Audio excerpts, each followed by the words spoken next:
નમસ્કાર દર્શક મિત્રો, જી ટીવી ગુજરાતી ન્યૂઝમાં આપનું હાર્દિક સ્વાગત છે। હવે જોઈશું સમાચાર વિગતવાર। સુરત મહાનગરપાલિકા દ્વારા વિકાસના નામ પર ભેસ્તાન પાસે 34 કરોડના ખર્ચે એક નવો બ્રિજ તૈયાર કરાયો। આ બ્રિજ અત્યારે શહેરીજનો માટે મજાક સમાન છે। પડોદથી કડડવા તરફ જતા માર્ગ પર વાહન ચાલકો 600 મીટરના બ્રિજના એક છેડેથી ચડી બીજા છેડે ઉતરે તો ત્યાંથી તેમને પાછા ફરવું પડે છે।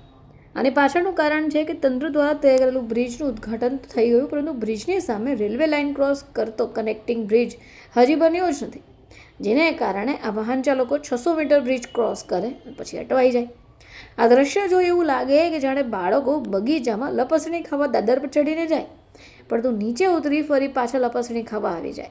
રેલવે ટ્રેક પાર કરવાની કોઈ વ્યવસ્થા ન હોવાથી આ બ્રિજ હાલ માત્ર શોભાના ગાંઠિયા જેવો સાબિત થાય છે।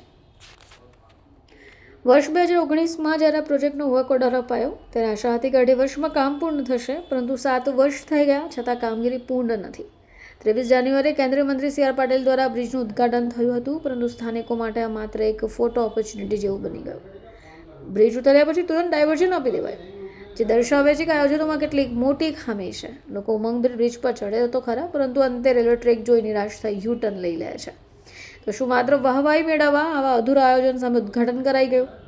સ્થાનિક રહીશોની હવે એક માંગ છે કે વહેલી તકે રેલવે ક્રોસિંગ બ્રિજનું કામ પૂર્ણ કરાય અને લપસણી જેવો બ્રિજનો સાચો ઉપયોગ કરી શકાય।